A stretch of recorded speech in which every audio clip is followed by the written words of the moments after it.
አንድ ሰው በገዛ እጮኛው ወንድም ፊት ከሌላ ሴት በፍቅር መውደቅ ሲጀምር ምን ሊፈጠር ይችላል? ታሪኩ የሚጀምረው ማቴዎስ የተባለ ተማሪ የቅርብ አማች ሊሆን መቃረቡን በመግለጽ ታሪኩን ማውራት ሲጀምር ነው። ማቴዎስ ለትምህርት ከአሜሪካ ወደ ፓሪስ የመጣ ወጣት ነው። እጅግ የፊልም አፍቃሪ ከመሆኑ የተነሳ አንድ ፊልም የማያመልጠው ሰው ነበር። አንድ ቀን በኮሌጁ አስተዳደር ላይ ተቃውሞ ሲደረግ ማቴዎስ በዚያ ተገኝቶ ነበር። በዚያ ቅጽበት ኤልሳቤት የተባለች ልጅ እንዲህ ስትል ጠራችው። ማቴዎስ ሁልጊዜ እዚህ አያለሁ፣ ከማንም ጋር አታወራም፣ አትስቅምም። ለመሆኑ ከሰው ጋር መቀራረብ የማትፈልግ ሰው ነህ እንዴ ብላ ጠየቀችው። ማቴዎስ በድንጋጤዋ ደንግጦ ነበር። ነገር ግን ብዙ ሳይናገር እንዲህ ሲል መለሰላት። ከአሜሪካ ነው የመጣሁት፣ እዚህ ደግሞ እስካሁን ማንንም አላወቅኩ፣ ለዛ ነው ብቻዬን የምሆነው። ይህንን ስትሰማ ኤልሳቤጥ ወንድሟን ቴዎድሮስን ጠርታ ከማቴዎስ ጋር አስተዋወቀችው። ሶስቱም እዚያው ተቀምጠው ስለ ፊልሞችና ስለተለያዩ ነገሮች ማውራት ጀመሩ። በድንገት ፖሊሶች አካባቢውን ወረሩት። ሶስቱም አንድ ላይ ሆነው ከዚያ ቦታ ሮጡ። እየተራመዱም ማውራታቸውንና መተዋወቃቸውን ቀጠሉ። ማቴዎስ በጣም ደስተኛ ነበር፣ ምክንያቱም ሁለት አዳዲስ ጓደኞች አግኝቷል። ሆኖም ይህ ጓደኝነት ምን ያህል እንደሚቆይ ማንም አያውቅም ነበር። በዚያው ምሽት ማቴዎስ ወደ ቤቱ ተመልሶ ስለ አዲሶቹ ጓደኞቹ የሚገልጽ ደብዳቤ ለእናቱ ጻፈና ተኛ። በማግስቱ ጠዋት ቴዎ ለማቴዎስ ደውሎ ለእራት ጋበዘው። በዚያን ጊዜ ማቴዎስና ቴዎ የቅርብ ጓደኛሞች ሆነው ነበር። ማቴዎስ ለእራት ወደ እነ ቴዎ ቤት ሲሄድ በቤቱ ግዝፈትና ውበት እጅግ ተደነቀ። በዚያም የኤልሳቤትን እናት አግኝቶ ጥቂት ወሬዎችን ተለዋወጡ።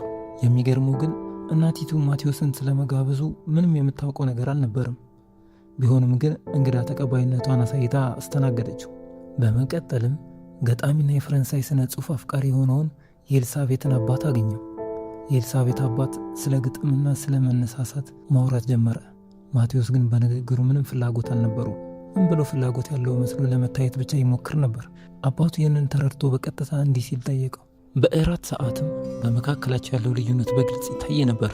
የቴዎ ወላጆች ሁልጊዜ በስራ የተጠመዱና እቤት ብዙም የማይቆዩ በመሆናቸው አብዛኛውን ጊዜ ቤት ውስጥ የሚቀሩት ቴዎ እና ኤልሳቤት ብቻ ነበሩ። በዚያም ቀን ወላጆቻቸው መሄድ ስለነበረባቸው ከእራት በኋላም ብዙ ሳይቆዩ ወጡ። እነሱ እንደወጡ ኤልሳቤት ማቴዎስን እዛ እንዲያድር ጠየቀችው። ማቴዎስ ግን ወደ ክፍሉ መመለስ እንደሚፈልግ ነገራት። እሱን ለማስቆም ኤልሳቤት ሳመችውና እንዲያድር በድጋሚ ጠየቀችው። አሁን ማቴዎስም ወደ ኤልሳቤት መሳብ ጀምሮ ነበር። ስለዚህ እሱም የህይወት ጣዕም በጥቂቱ ለመቅመስ በመፈለግ እዚያው ለማደር ተስማማ።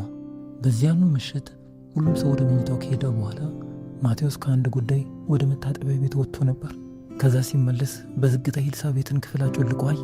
ባየው ነገር ግን ክው ብሎ ቀረ። ኤልሳቤት ተኝታለች፣ ከጎኗ ደግሞ ወንድሟ ቴዎ ተኝቷል። ሁለቱን በዚያ ሁኔታ ማየቱ ማቴዎስን አስደነገጠው። ስሜቱም ተረበሸ። ግራ በመጋባትና ባልተመቸ ስሜት ወደ ክፍሉ ተመልሶ በጭንቀት እንቅልፍ ወሰደው። በማግስቱ ጠዋት እሱ ገና ተኝቶ እያለ ኤልሳቤት ወደ ክፍሉ ገብታ ብርድ ልብሱን ገለበጠችው። ምስኪኑ ማቴዎስ እሷን ሲያይ ወዲያውኑ ፊቱ በሀፍረት ቀላ። ለጥቂት ሰከንዶች ሊጮሁባት አስቡ ነበር። ነገር ግን ጥቂት ቃላትን ተናግሮ ዝም አለ። ኤልሳቤትም ምንም አልተናገረች፣ ዝም ብላ ፈገግ ብላ ወጣች። ሆኖም ግን አጠቃላይ ሁኔታው ለማቴዎስ በጣም እንግዳ ሆኖበታል። ያንን ግራ የሚያጋባ ስሜት ከውስጡ ለማውጣት ወደ መታጠቢያ ቤት ሄደ። ኤልሳቤት ግን ተከትለው ወደ ውስጥ ገባች። እሷም ከንፈሮቹን ትኩር ብላ እያየች ከንፈሮችን በጣም ነው የወደድኳቸው አለችው። ከዚያም ከንፈሩ ላይ ሊፕስቲክ መቀባት ጀመረች። ማቴዎስ እጅግ በጣም አፈረና ከዚያ ለመውጣት ሞከረ። ነገር ግን በዚያው ቅጽበት ቴዎም ገብቶ ገላውን መታጠብ ጀመረ። ቴዎ ማቴዎስን እያየ ወላጆቻችን ለአንድ ወር ሙሉ አይኖሩም፣ ስለዚህ አብረህን እንድትቆይ እንፈልጋለን አለው። ማቴዎስም ግን ጓደኛሞች ከሆንን እኮ ገና 3ኛ ቀናችን ነው፣ እናንተ እኮ እኔን በደንብ እንኳን አታውቁኝም ሲል መለሰ። ቴዎ ፈገግ ብሎ የጋበዝንህ እኮ በደንብ እንድንተዋወቅ ነው አለው። አሁን ማቴዎስ በጣም ግራ በሚያገባ ሁኔታ ውስጥ ወደቀ። ወደ ኤልሳቤት ዞር ብሎም እዚህ ብቆይ ይረብሽሻል ብሎ ጠየቃት። ኤልሳቤት እየሳቀች ይህ ሁሉ ነገር እኮ የኔ ሐሳብ ነበር አለችው። ሁለቱም እህትና ወንድም ማቴዎስ አብሯቸው እንዲቆይ እንደሚፈልጉ ግልጽ ነበር። ነገር ግን ከእሱ በትክክል ምን እንደሚፈልጉ እስካሁን ግልጽ አልነበረም። ማቴዎስ ለጥቂት ጊዜ ካሰበ በኋላ እዚያው ለመቆየት ወሰነ። አንድ ቀን ሶስቱም በአንድ ክፍል ውስጥ ተቀምጠው ጨዋታ ይጫወቱ ነበር። በጨዋታው ውስጥ ኤልሳቤትና ቴዎ ከአንድ ፊልም ላይ የተወሰደ ትዕይንት ይተውናሉ። ማቴዎስ ደግሞ የፊልሙን ስም መገመት አለበት።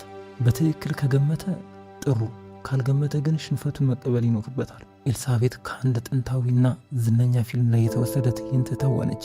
ነገር ግን ማቴዎስ ብዙ ፊልሞችን ያየ ስለነበር ስሙን በቀላሉ አወቀው። ማቴዎስ የፊልሙን ስም እንደተናገረ ኤልሳቤጥና ቲዮ በጣም ተደስተው በአቅሙ ተደነቁ። እነሱም እንዲህ አሉት፣ እኛ ልክ እንደ አንተ አይነት ጓደኛ ስንፈልግ ነበር። አንተ ልክ እንደኛ ነህ። በመቀጠልም በገሃዱ ዓለም ሊያደርጉት ስለሚመኙት አንድ የድሮ ፊልም ትዕይንት ነገሩት። በዚያ ፊልም ውስጥ 3 ጓደኞች አንድ የሥነ ጥበብ ጋለሪ ጎበኙና በውስጡ ሩጫ ያደርጋሉ። አሁን እነሱም ያንኑ ነገር በተግባር ማድረግ ፈለጉ። ማቴዎስ ይህንን ሲሰማ በጣም ተጨነቀ። ከአሜሪካ የመጣ እንግዳ በመሆኑ በሥነ ጥበብ ጋለሪ ውስጥ መሮጥ ለከፍተኛ ችግር ሊዳርገው አልፎ ተርፎም ከሀገር እንዲባረር ሊያደርገው እንደሚችል ገመተ። እምቢ ለማለት ቢሞክርም ኤልሳቤጥና ቲዮ ግን ስጋቱን በቁም ነገር አልተመለከቱትም። ደጋግሞ በመወትወት ሊያሳምኑት ሞከሩ። በኤልሳቤጥና በቲዮ ልመና የተሸነፈው ማቴዎስ በመጨረሻ ወደ ሥነ ጥበብ ጋለሪው ለመግባት ተስማማ። ሦስቱም በስርቆት ወደ ጋለሪው ገብተው ሩጫቸውን ጀመሩ። ከዛም ሳያዙ ውድድሩን ማጠናቀቅ በመቻላቸው ከፍተኛ ደስታና ኩራት ተሰማቸው። ወደ ቤት እየተመለሱ ሳለ ዝናብ መዝነብ ጀመረና ሦስቱም በደንብ ረጠቡ። ቲዮ ለማቴዎስ የሚቀየር ደረቅ ልብስ ሰጠውና መጠጥ ለማምጣት ወጣ። እሱ በሌለበት ማቴዎስ ጠረጴዛ ላይ የተቀመጡ ፎቶግራፎችን ሲመለከት ኤልሳቤጥን የሚገልጥ ፎቶ አየ። በሀፍረት ተውጦም ፎቶውን በፍጥነት በውስጥ ሱሪ ውስጥ ደበቀው። ይህ ድርጊቱ እጅግ አይናፋርና ፈሪ መሆኑን በግልጽ ያሳያል። ብዙም ሳይቆይ ሁሉም በድጋሚ የመገመት ጨዋታቸውን ለመጫወት ተሰበሰቡ። በዚህ ጊዜ ኤልሳቤጥ ሌላ የፊልም ትዕይንት ተወነች። የመገመት ተራው ደግሞ የቲዮ ነበር። ነገር ግን ቲዮ የፊልሙን ስም ማስታወስ ባለመቻሉ ተሸነፈ። ኤልሳቤጥም እንደ ቅጣት ትንሿ መጫወቻ ፈረስ ላይ ወጥቶ እንዲጋልብ አዘዘችው።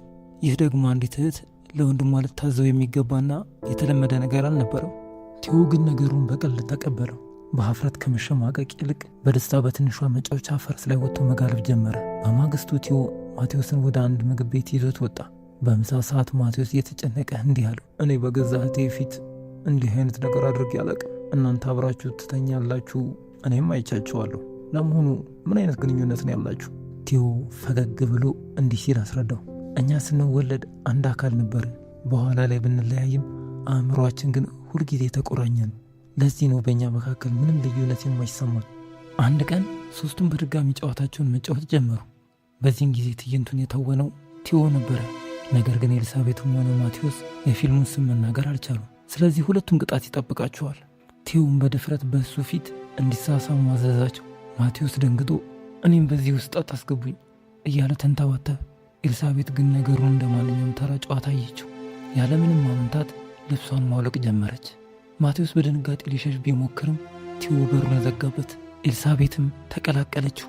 በሁለቱ ግፊት የተሸነፈው ማቴዎስ እሺ አለ። ደግሞስ አብዛኛው ወንድ ቆንጆ ሴትን ከመሳም ወደ ኋላ የለም? ጥያቄውን ለእናንተ ትቼላችኋለሁ። በመቀጠልም ኤልሳቤጥ የማቴዎስን ሸሚዝ ስታውልቅ በውስጡ ደብቆት የነበረውን የእሷን ፎቶግራፍ አገኘችው። መደበቁን ስታውቅ ፈገግ አለች። ሦስቱም በስሜት የታጀበ ቅጽበትን አሳለፉ።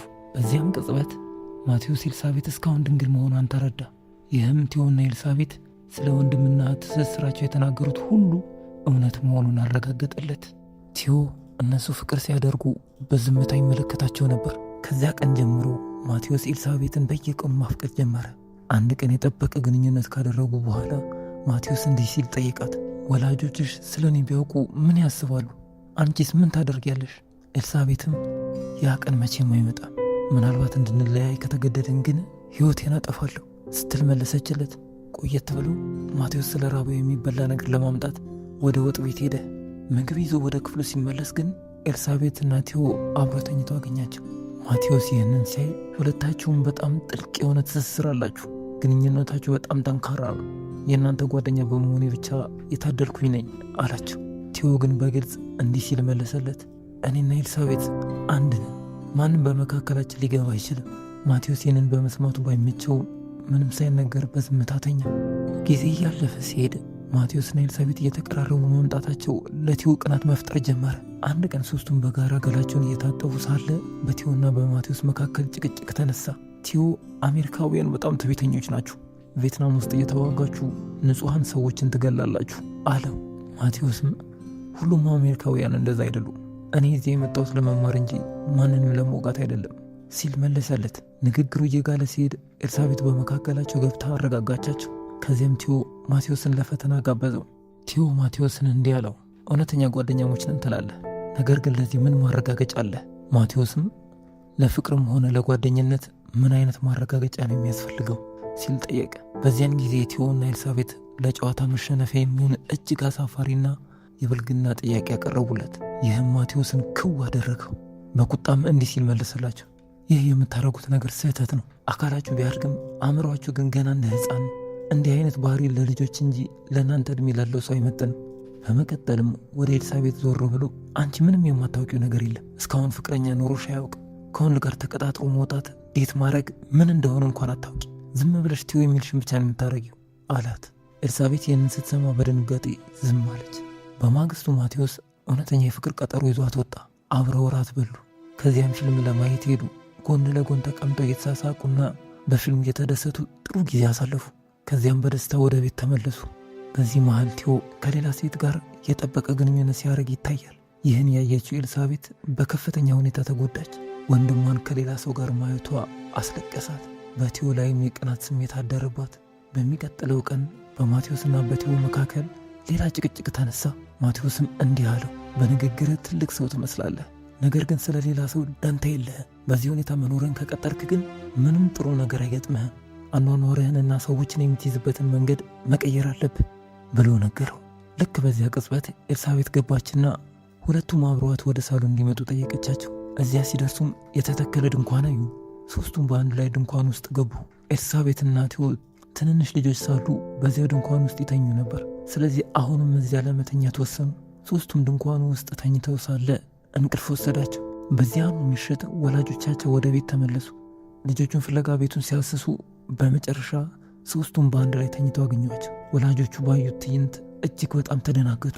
ነገር ግን ልጆቹን ሳይቀሰቅሱ በዝግታ ክፍሉን ለቀው ወጡ። ወደ ሌላ ክፍል ሄደውም የገንዘብ ቼክ ትተውላቸው ከቤት ወጥተው ሄዱ። በማግስቱ ጠዋት ኤልሳቤት ስትነቃ በክፍል ውስጥ የተቀመጠውን ቼክ አየች። ወዲያውኑ ወላጆቿ መጥተው እንደነበርና ሁሉንም ነገር እንዳዩ ተረዳች። የጥፋተኝነት ስሜት ክፉኛ ተጫናት። ወላጆቿ ስለ እሷ ምን ሊያስቡ እንደሚችሉ መጨነቅ ጀመረች። በአፍረትና በስሜት ተውጣ ማልቀስ ጀመረችና ወደ ኪችን አመራች። ከዚያም በዝግታ ወደ ድንኳኑ ተመልሳ እንደገና ተኛች። በውጭ በኩል በጎዳናዎች ላይ የተቃውሞ ሰልፍ እየተካሄደ ነበር። በድንገት ከተቃዋሚዎቹ የተወረወረ ድንጋይ መስኮቱን ሰብሮ ሲገባ ማቴዎስንም ሆነ ቲዮን ከእንቅልፋቸው ቀሰቀሳቸው። ማቴዎስ ኤልሳቤትን ስለ ፈገግታዋ ጠየቃት። ሶስቱም ያ ፈገግታ የተወለደበትን ቦታ ፍለጋ በቤት ውስጥ መዞር ጀመሩ። ምናልባት አንድን ትዝታ ወይም ደስታን ፍለጋ ሳይሆን አይቀርም። ወደ ታችኛው ፎቅ ሲወርዱ ግን በድንገት በጎዳናው ላይ በነበረው ተቃውሞ ውስጥ ተገኝተው ራሳቸውን አገኙ።